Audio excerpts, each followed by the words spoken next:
J'ai envie de vous inviter à vous lever pendant l'introduction. Je vous invite à vous lever, ceux qui peuvent le faire. Je sais que ça fait longtemps que vous êtes assis. Fait que pendant l'introduction et la lecture du passage, je vais vous demander de vous lever. Ça ne sera pas long, l'introduction dure 45 minutes.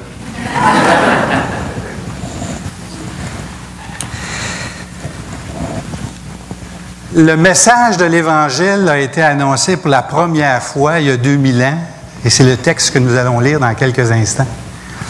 Et depuis ce jour, il s'est répandu comme une traînée de poudre dans le monde. Je ne sais pas combien il y a de chrétiens évangéliques dans le monde à l'heure où on se parle, mais c'est un grand nombre. Et je parlais hier avec Alexandre, qui vient du Brésil. Et puis, il me disait que là-bas, il y a un grand réveil depuis plusieurs années. Il y a 199 millions d'habitants. Il y a environ 40 millions de chrétiens évangéliques au Brésil. On a vu, il y a quelques 30 ans, ici au Québec, un mouvement où tout à coup, on a eu beaucoup de personnes qui ont accepté le Seigneur dans les années 70. En même temps, on voyait l'Évangile qui se répandait comme une traînée de poudre. Et ce matin, dans le texte que nous allons regarder comment cela a commencé, le premier message évangélique.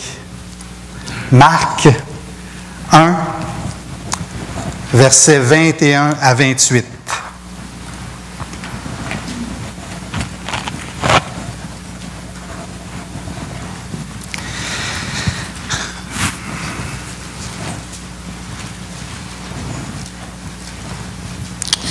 Ils se rendirent à Capernaum, et le jour du sabbat, Jésus entra d'abord dans la synagogue et il enseigna. Ils étaient frappés de sa doctrine car il enseignait comme ayant autorité et non pas comme les scribes. Il se trouva dans leur synagogue un homme qui avait un esprit impur et qui s'écria « Qu'y a-t-il entre nous et toi, Jésus de Nazareth? Tu es venu pour nous perdre? Je sais qui tu es, le Saint de Dieu. » Jésus le menaça en disant « Tais-toi et sors de cet homme. » Et l'esprit impur sortit de cet homme en l'agitant avec violence et en poussant un grand cri. Ils furent tous saisis de stupéfaction, de sorte qu'ils se demandaient les uns aux autres « Qu'est-ce que ceci? Une nouvelle doctrine? Il commande avec autorité même aux esprits impurs et ils lui obéissent. » Et sa renommée se répandit aussitôt dans tous les lieux environnants de la Galilée. Seigneur notre Dieu, aie pitié de nous et parle ce matin. Aie pitié de nous et parle ce matin. Renverse les murailles que nous nous sommes érigées pour se protéger contre ta parole. Brise les cloisons, Seigneur, qui empêchent l'Évangile de vérité de pénétrer nos cœurs. Et que ce matin, d'une manière particulière, puissante, avec autorité, que tu nous parles. Nous voulons entendre ta voix. Et on te demande ces choses en ton nom et pour ta gloire à toi seul. Amen. Vous pouvez vous asseoir.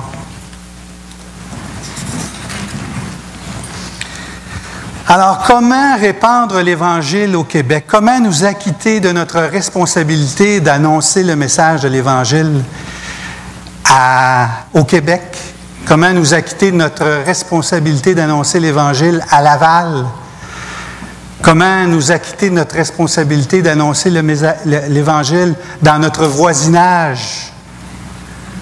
Nous sommes une Église qui est multiculturelle. Comment nous acquitter de notre responsabilité d'annoncer l'Évangile à la communauté haïtienne, à la communauté africaine, à la communauté espagnole?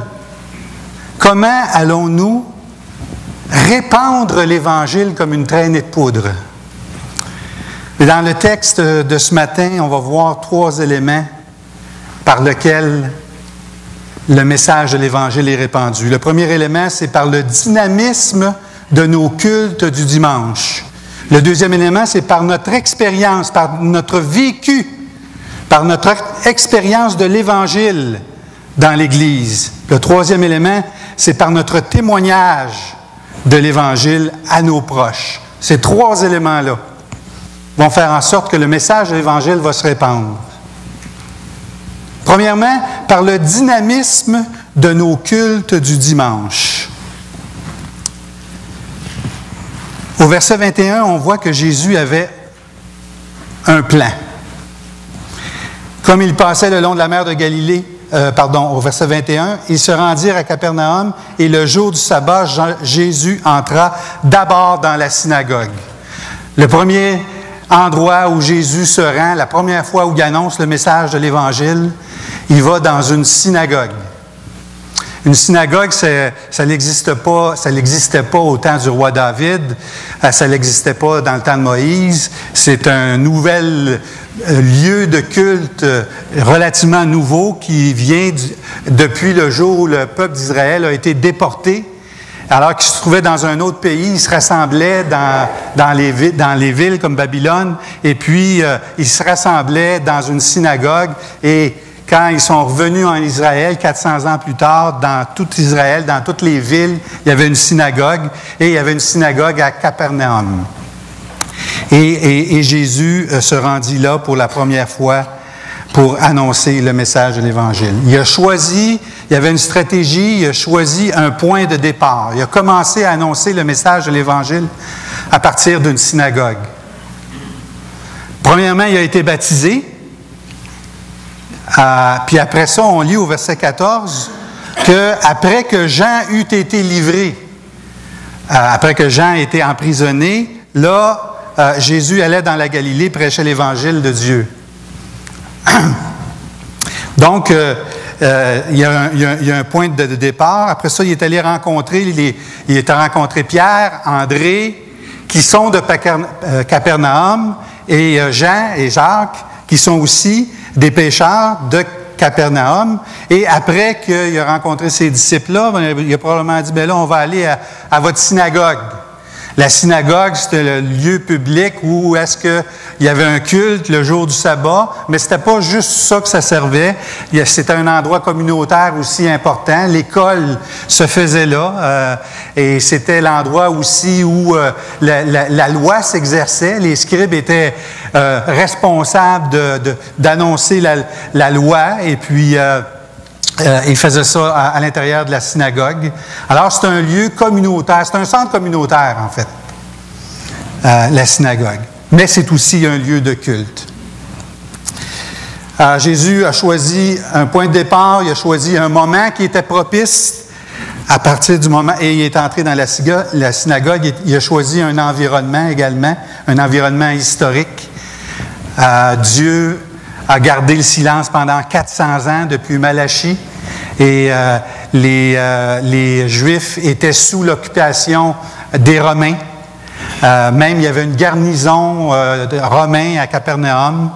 C'est un endroit où politiquement les gens qui étaient là sur place vivaient l'occupation romaine. Et Jésus a choisi de se révéler dans un contexte précis. Il y a une planification, il y a un plan, il y a une direction dans laquelle il allait. Il y a un message aussi. Le message de Jésus était puissant. Les gens écoutaient le message puis étaient étonnés. Il y avait un sentiment de bien-être. Ils étaient étonnés de l'autorité avec laquelle il parlait.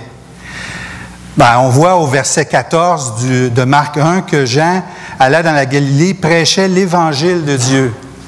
Alors, c'était quelque chose de nouveau. L'Évangile, c'est une bonne nouvelle, mais dans le temps de Jésus, l'Évangile, c'est une bonne nouvelle politique. C'est un mot qui existait déjà, c'est pas un mot qui appartient au monde chrétien. Dans le temps de Jésus, il y a eu un évangile qui s'appelait l'Évangile d'Auguste.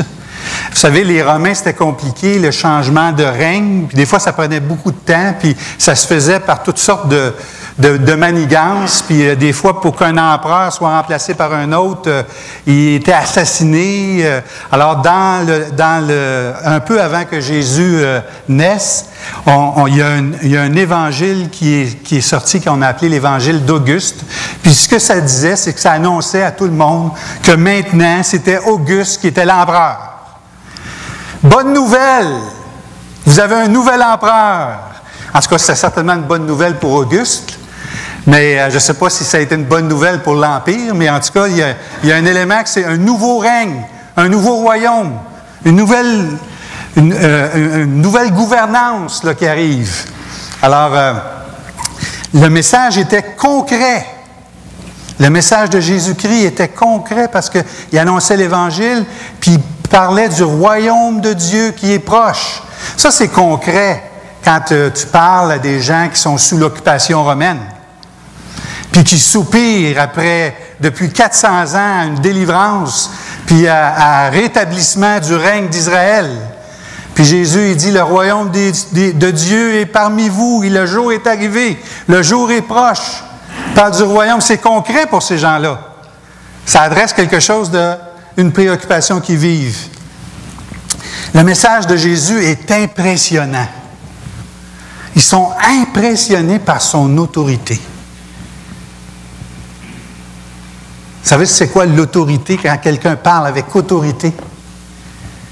Alors, on est impressionné. On ne veut pas...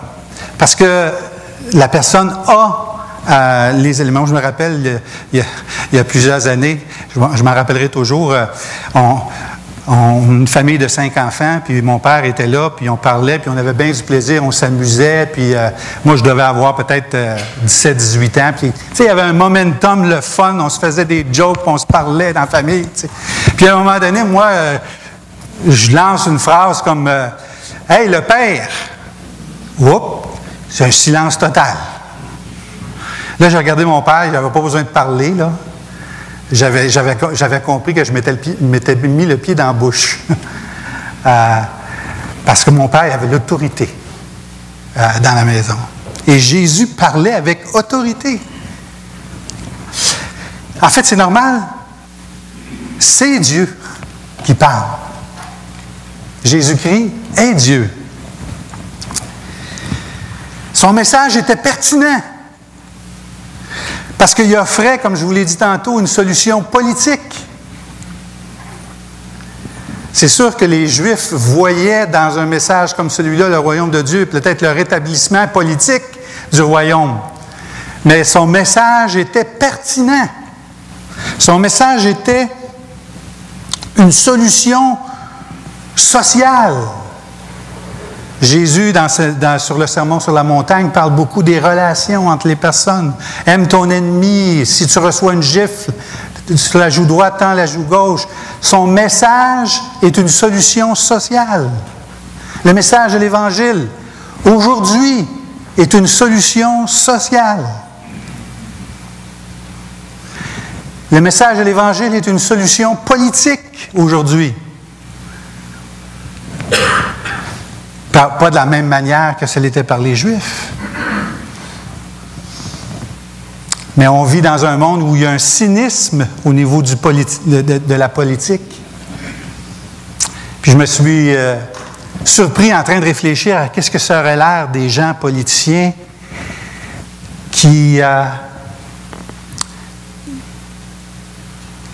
dans lequel Jésus-Christ règne, qui aiment leurs prochains, qui aiment leurs ennemis, et qui cherchent l'intérêt de Dieu, puis qui demandent pardon quand ils font une erreur, puis qui pardonnent, Dans notre monde social, je regardais une émission à la télévision dernièrement qui parlait des jeunes adolescents qui maintenant vont dans des cours pour adultes à cause qu'ils ont commis des crimes importants. Et puis, c'est intéressant de voir que leurs parents, bien souvent, la plupart du temps, ces gens-là viennent d'un milieu où ils ont été abusés sexuellement par leurs parents, où ils ont été témoins de violences conjugales. Le message de Jésus-Christ est pertinent et il offre une solution sociale parce qu'il offre le règne dans le cœur de la vie d'une personne. Le message de Jésus-Christ est une solution personnelle, est un royaume intérieur où Christ prend la place sur le trône de ma vie. Comment répandre l'Évangile comme une traînée de poudre?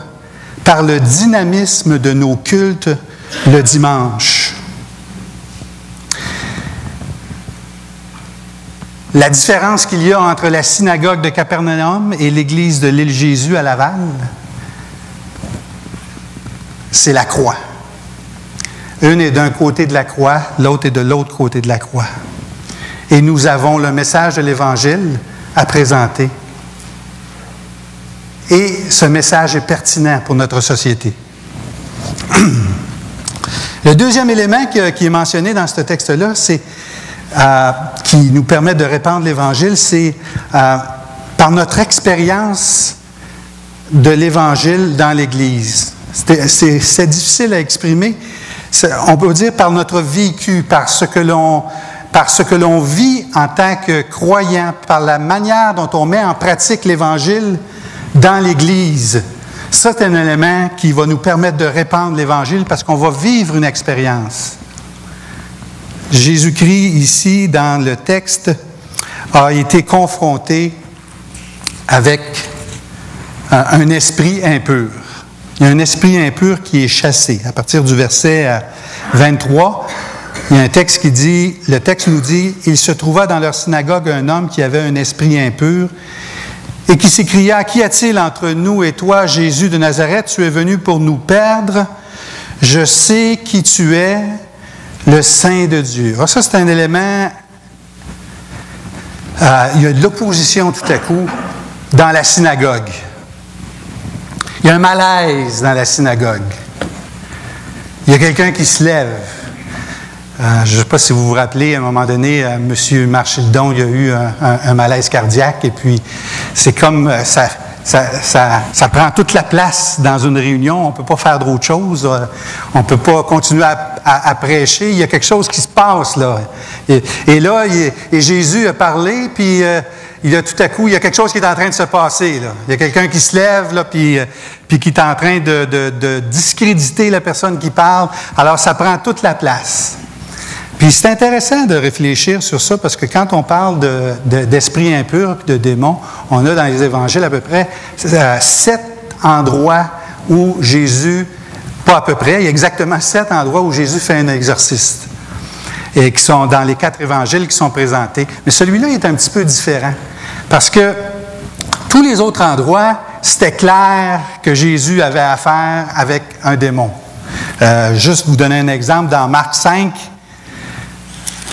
au chapitre 5, je vous lis le texte, pas besoin de tourner. « Ils arrivèrent de l'autre bord de la mer, dans le pays des Gadarénéens. Aussitôt que Jésus fut hors de la barque, il vint au-devant de lui un homme sortant des sépulcres et possédé d'un esprit impur. Cet homme avait sa demeure dans les sépulcres et personne ne pouvait plus le lier, même avec une chaîne, car souvent il avait eu les fers aux pieds et il avait été lié dans des chaînes, mais il avait rompu les chaînes et brisé les fers et personne n'avait la force de le dompter. » Ça, c'est le genre de personne que tu ne veux pas rencontrer dans une ruelle à minuit le soir, là. C'est clair. Il n'y a pas de doute là, à savoir si peut-être qu'il est gentil. Il ne faut pas se fier aux apparences. Il n'y a pas de question à ce niveau-là. Et d'autres endroits, quand Jésus a fait des exorcismes, on amenait les gens à lui. On amenait un homme avec un esprit qui était muet. On amenait quelqu'un qui avait un esprit impur, qui avait un démon qui était aveugle. Donc, tout le monde autour était au courant que cet homme-là était possédé d'un esprit du démon. Mais dans le texte qu'on lit, la personne est assise dans la synagogue. Puis elle a le temps d'apprécier. C'est-à-dire qu'on sait qu'ils ont eu le temps d'apprécier le message de Jésus. Il a dû prêcher au moins 15-20 minutes avant qu'il commence à parler. Donc, il y avait un esprit impur qui était assis dans la synagogue puis qui écoutait tranquillement Jésus. Puis en fait, aussi, il faut se poser la question, parce que la synagogue, c'est un centre communautaire, probablement qui était connu des gens de la place. Probablement que c'était quelqu'un de la communauté, que c'était un homme qui était de la communauté. Donc, possiblement qu'il n'était pas rempli, qu'il n'était pas possédé du démon depuis longtemps, ou en tout cas c'est un passage, ou en tout cas c'est un moment où, tout à coup, en entendant Jésus, il est venu comme possédé du démon, parce que là, il était assis bien tranquille, puis il était au milieu de tout le monde. Puis un autre élément aussi que les commentateurs nous font remarquer, c'est qu'il parle à la première personne du pluriel. Qu'y a-t-il entre toi et nous? Fait que là, la plupart des gens vont dire, oh là, il parle au nom de tous les démons.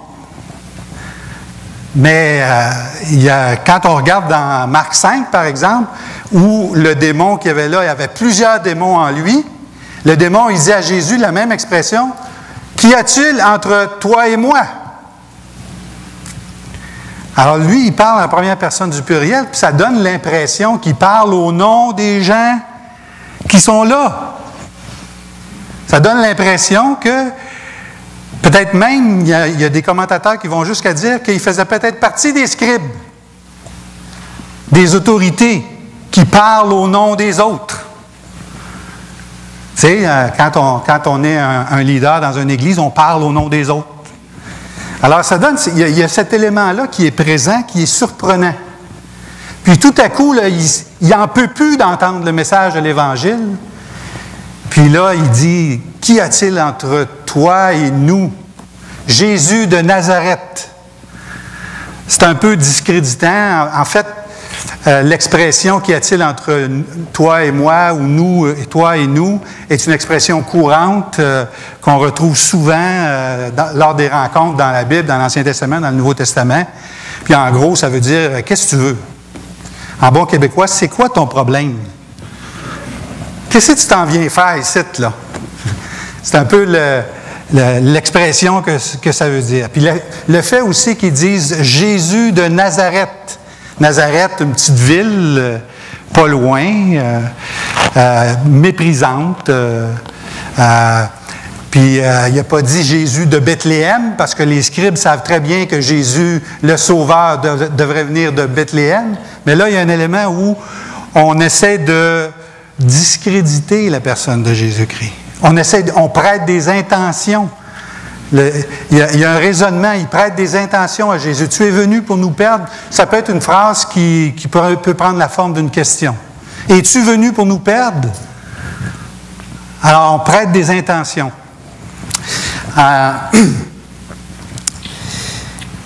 Mais l'élément qui ressort, parce que je ne veux pas aller dans les détails à ce niveau-là, mais l'élément qui ressort, c'est la facilité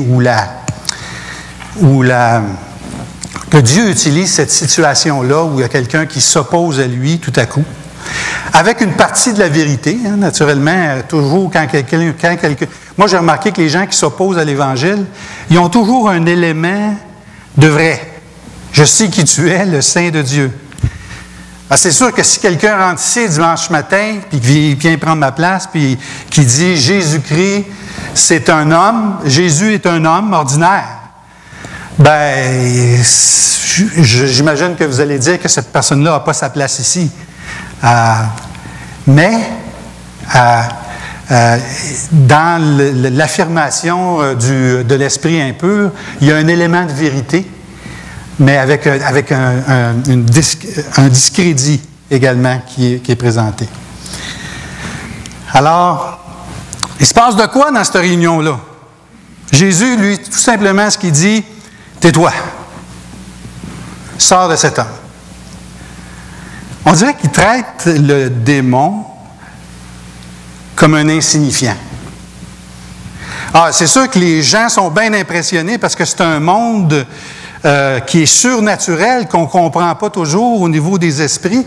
Mais c'est intéressant de regarder l'attitude de Jésus-Christ face à un démon, face à un esprit impur. Il l'écoutait un petit peu, il l'a reconnu. Il a dit, « Chut, tais-toi, va-t'en. » Comme un moustique ou quelque chose de sans importance. Il n'a pas fait des incantations, il n'a pas récité des longues prières, il n'a pas rien fait de ça. Il a juste dit, « Va-t'en, dégage, j'ai quelque chose à faire. » Ça, c'est impressionnant. L'autorité avec laquelle il parle à un démon qui est plus fort qu'un homme. Puis aussi, il y a cet élément-là de Jésus-Christ que là, il a délivré un homme. Jésus-Christ connaît le cœur de l'homme. Et il veut nous délivrer. Il veut nous guérir. Alors là, il y a un deuxième élément, c'est que la foule est sidérée. La foule est bouche bée. Et émerveillée, les gens, de voir qu'est-ce que Jésus est capable de faire avec autorité. Ils se questionnent l'un l'autre, ils s'interrogent, ils se parlent. Hey! Ils ne se parlent pas non seulement... verset 27, « Tous furent saisis de stupéfaction, de sorte qu'ils se demandaient les uns aux autres, « Qu'est-ce que c'est ça? » Pardon, « Qu'est-ce que ceci? » Une nouvelle doctrine? Wow! As-tu vu ça? J'ai-tu rêvé, là? Pince-moi, là. Il s'interroge, as-tu vu la même affaire que moi, là? Dans la synagogue, on s'interroge les uns les autres sur les merveilles que Jésus-Christ fait. J'aime ça, à la chute, on a pris l'habitude de faire une étude le mercredi soir, puis c'est vraiment extraordinaire de voir,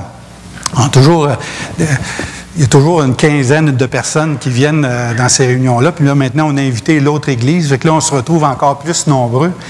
Mais c'est pas nécessairement le nombre là, qui m'impressionne, mais c'est l'atmosphère qu'il y a quand les gens apprennent à regarder dans la parole de Dieu, puis à s'approprier qu'est-ce que la parole de Dieu est en train de dire, puis à se dire, c'est ça que ça veut dire. Moi, j'ai vécu telle expérience dans ma vie. Puis là, je comprends, j'en viens pas que ça s'adresse à moi, le message. Il y a comme une stupéfaction, là. Wow! Il y a une action de Dieu, du Saint-Esprit qui se fait lorsqu'on est en train autour de la parole de Dieu, autour de la personne de Jésus-Christ, on est en train de s'interroger les uns les autres. En fait, le verbe qui est employé ici, s'interroger les uns les autres, il est employé juste une autre fois dans le Nouveau Testament. Puis c'est tout de suite après la résurrection de Jésus-Christ, quand deux personnes s'en vont de Jérusalem à Emmaüs, puis ils marchent sur le chemin. Puis là, ils s'interrogent les uns les autres. Ils s'interrogent l'un l'autre. « Hey, wow, as-tu vu qu'est-ce qui s'est passé? » Puis la croix, puis bon, ça vient de se passer. Puis là, Jésus-Christ s'en vient à côté d'eux autres. Puis en commençant par les prophètes, il leur parle de tout ce qui le concerne au niveau des Écritures. Puis là, qu'est-ce qui arrive? Ils sont émerveillés. Notre cœur ne brûlait-il pas au-dedans de nous? Ils ont vu Jésus. Ils ont été réchauffés par sa parole. Il y a eu une transformation, une action qui est faite à l'intérieur. Il y a une expérience qu'ils ont vécue avec la personne de Jésus-Christ et avec sa parole. L'Église est le théâtre de la grâce de Dieu. L'Église, ici, c'est le théâtre où Dieu accomplit son œuvre et fait des miracles et transforme des vies. Jésus-Christ parle dans son Église. Si l'Évangile commençait aujourd'hui, Jésus-Christ serait ici, au milieu de nous. Il parle à l'Église et nous permet d'être illuminés, de comprendre. Jésus-Christ règne sur l'Église. Jésus-Christ change des vies, transforme des cœurs.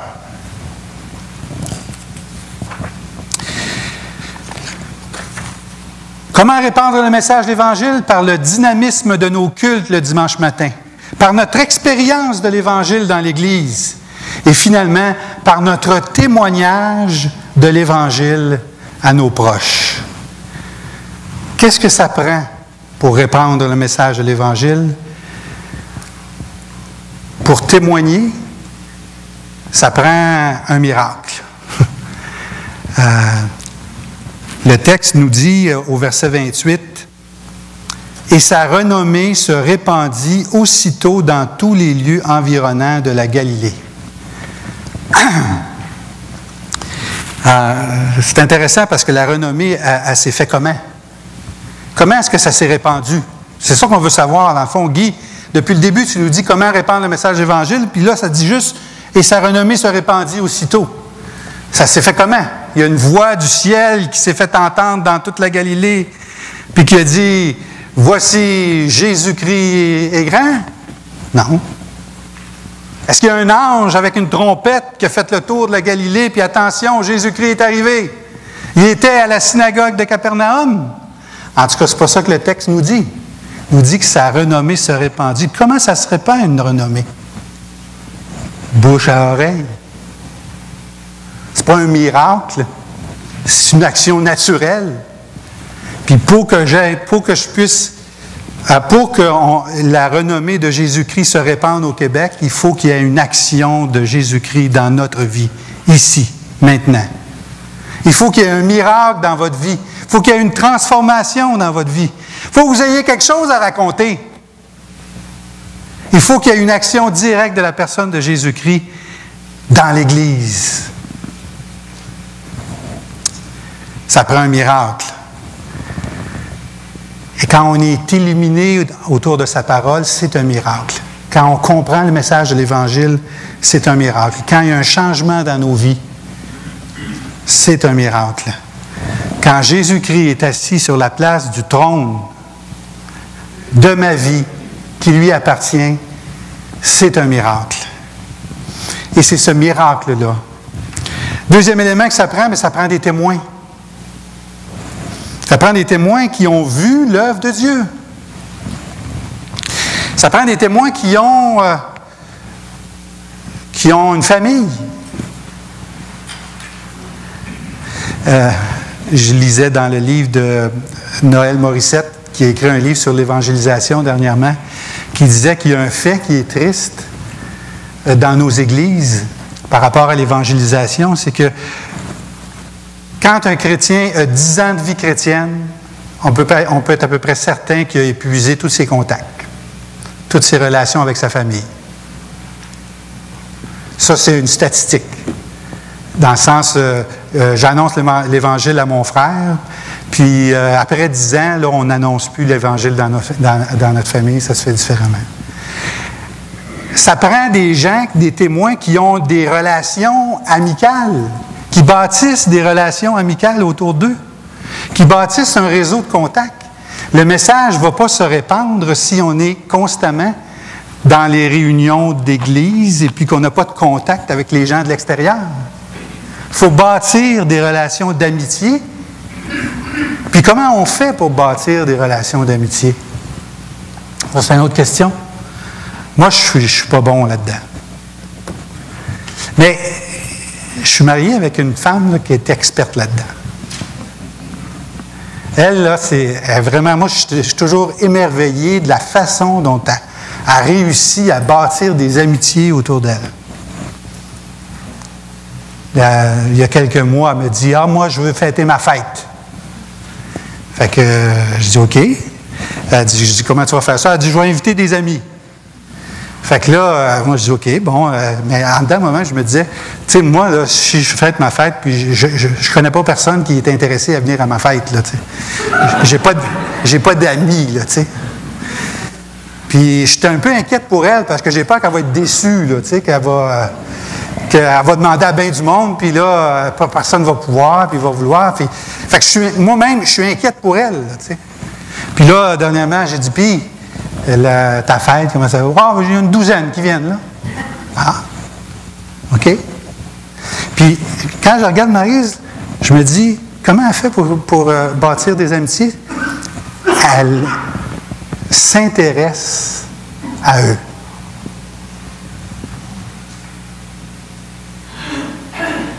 Elle s'intéresse aux gens. Il y a quelqu'un à votre travail qui porte le voile, ou je ne sais pas, puis qui est toujours tout seul. Pourquoi pas aller manger avec elle, puis s'intéresser à elle?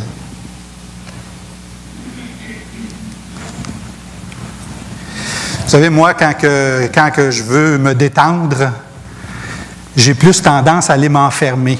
Je suis plus introverti que Maryse. Maryse, elle développe des amitiés. Moi, je vais m'enfermer quelque part.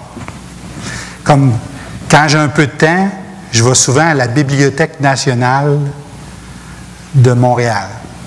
Puis là, c'est silencieux. Personne ne te parle. Tu te promènes là, dans les allées, puis là, tu as des livres, puis là, tu rentres dans le monde de l'auteur, puis tu visites toutes sortes de pays, puis tu es dans un monde, une bulle. Ça, là, ça, c'est le fun pour moi. Jeudi dernier, je vais à la bibliothèque comme ça, puis à un moment donné, je me promets de ne pas passer par les rayons théologiques, mais vraiment mais finalement, par erreur, parce que je cherchais dans l'histoire, je suis tombé sur un livre qui parle de Jésus, ce Juif inconnu. Et puis, c'est un auteur qui parle de l'historicité de la personne de Jésus-Christ. Ah, ben, c'est intéressant. Je vais le prendre. Fait que, puis après ça, je descends bas, puis là, il y a comme une conférence spéciale avec Michel Rivard. Je ne sais pas si vous connaissez Michel Rivard. Je voudrais voir la mer. Je l'aime beaucoup parce que ça fait partie de mon adolescence, Beau dommage, puis tout ça. Fait que je vais aller écouter la conférence sur Michel Rivard. Fait que là, je me mets en ligne parce qu'il y a beaucoup de personnes. Puis là, il y a quelqu'un en avant de moi qui a des écouteurs iPod, puis il est dans son monde. Lui aussi, il est dans sa bulle. Parce que c'est clair, je le vois un peu loin, là, puis là, il est comme au 7e ciel. Là. Fait que là, je dis OK. Fait que j'ouvre mon livre, puis je commence à lire le livre. Puis quelques minutes plus tard, il y a quelqu'un qui me frappe sur l'épaule, puis il me dit « Excusez-moi, monsieur, je ne veux vraiment pas vous déranger, mais là, est-ce que vous lisez un livre sur la personne de Jésus? » Je dis « Oui. » Il dit « C'est intéressant. Est-ce que c'est un livre sceptique? » Ou je dis « Ben, pas vraiment. » Comme Dan Brown. Il dit « Non, pas vraiment. C'est un livre qui parle de l'histoire de Jésus. » Ah, il dit « Moi, c'est un personnage qui m'intéresse beaucoup. » Il dit « Tantôt, là, j'étais en train de, avec ma musique, il dit « Moi, je suis un musicien professionnel, je suis un violoniste. » Et puis, j'écoutais de la musique, puis j'avais vraiment l'impression là, d'être proche de Dieu. Là, tu sais. Puis là, à ce moment-là, moi, je cherchais un moyen pour m'en aller. Tu sais. Je dis, là, il y a un illuminé, là, puis comment est-ce que je pourrais faire pour, en ayant l'air poli, puis m'en aller, tu sais. Mais là, j'ai pas trouvé de moyen, fait que lui, il continue à parler, puis c'est un homme extrêmement cultivé, tu sais. Puis là, à un moment donné, on avance, puis là, ben, il dit, est-ce que vous pourriez vous asseoir à côté de moi en attendant que la conférence commence? Non. Oui, je m'assois à côté de lui. Puis là, il commence à me dire, il dit, moi, je m'intéresse à la personne de Jésus parce que, il dit, je viens de Hongrie.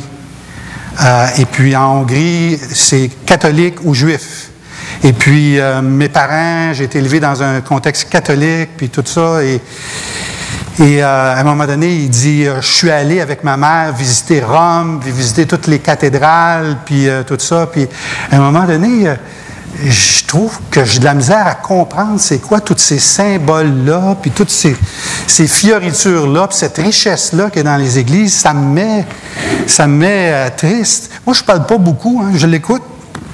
Puis à un moment donné, il dit, je suis allé, la dernière fois que je suis allé à la confesse, le prêtre me dit de faire 3 « Je vous salue Marie », puis il dit, je ne comprends pas. Qu'est-ce que ça vient faire? Je suis pécheur.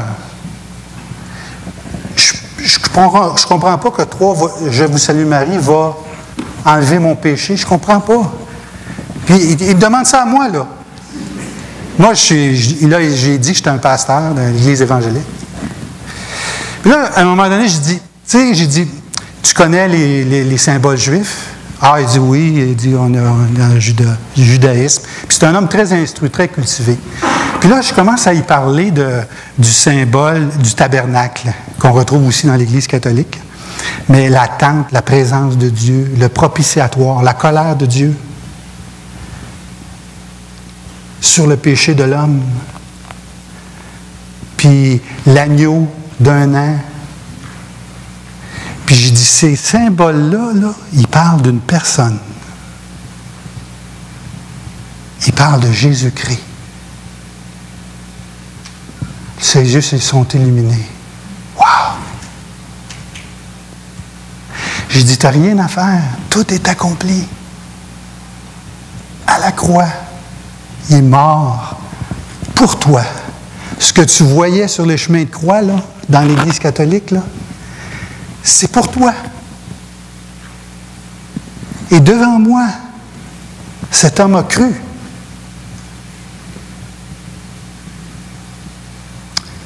Il me dit, là, on était interrompu par Michel Rivard. Après 1 heure de conférence, à la fin, il me dit, Monsieur Gravel, je ne veux pas vous déranger. Là. J'ai tellement besoin d'entendre le message que vous venez de me dire. Il dit, c'est drôle, il dit, est-ce que vous avez un site Internet où est-ce que vous avez vos messages? Et je dis, j'aimerais ça aller vous... Je vous assure, je n'irai pas vous déranger à votre église. J'aimerais ça entendre votre message. Fait que peut-être qu'il va entendre ce que je suis en train de dire là. Je viens de réaliser. Là. Alors, Esteban, tu es bienvenu de venir à l'église. Ça ne me dérange pas.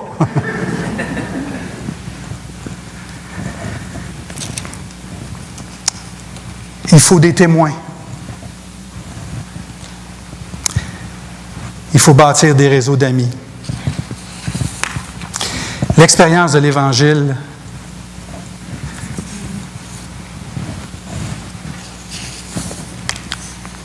le 3e élément, le dernier élément à notre témoignage en tant qu'Église. Il faut Jésus-Christ, il faut l'œuvre de Jésus-Christ, il faut des miracles, il faut des témoins, il faut une Église. Il faut une Église pour répandre le message de l'Évangile au Québec, il faut une Église qui soit intentionnelle pour annoncer le message de l'Évangile. Qu'est-ce que je veux dire par intentionnel? C'est qu'ils savent où ils sont et où ils veulent aller et qu'ils prennent les moyens pour se rendre là. Nous sommes une Église régionale, nous sommes une Église multiculturelle. Voici ce que nous sommes. Voici comment on veut atteindre le message de l'Évangile. On veut atteindre par le message de l'Évangile les gens de Laval, la communauté haïtienne. Voici comment nous allons y prendre pour l'accomplir, pour répandre le message de l'Évangile. C'est ce qu'on désire faire en tant que conseil. Alexandre nous en a parlé un petit peu plus tard. On aimerait, à partir de février, agir d'une façon intentionnelle pour annoncer le message de l'Évangile, pour que se répande comme une traînée de poudre l'Évangile dans la ville de Laval. Il faut une Église qui est organisée. Moi et Alexandre et Rachel, on a suivi un cours pour gérer les contacts, les gens qui viennent à l'Église, puis les suivre s'ils le veulent, les accompagner, leur annoncer le message de l'Évangile, les amener jusqu'au baptême, faire des disciples, aller jusqu'au bout. Il faut être organisé pour faire ça. Il faut mettre en place des structures. Et finalement, il faut une Église qui est déterminée. Qui est déterminée à payer le prix que ça prend pour annoncer le message de l'Évangile et pour que ça se répande à travers la ville de Laval.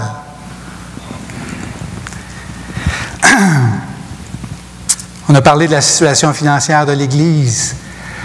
On aimerait mettre en place cet élément-là un programme d'évangélisation intensif. Peut-être on va devoir investir du temps, peut-être on va devoir engager quelqu'un dans ce ministère-là. On veut être déterminé, on va être intentionnel, on va être organisé, puis on va être déterminé à le faire. Prions que Dieu puisse nous utiliser, parce qu'on a besoin d'une Église qui est engagée pour que le message se répande. Prions, Seigneur.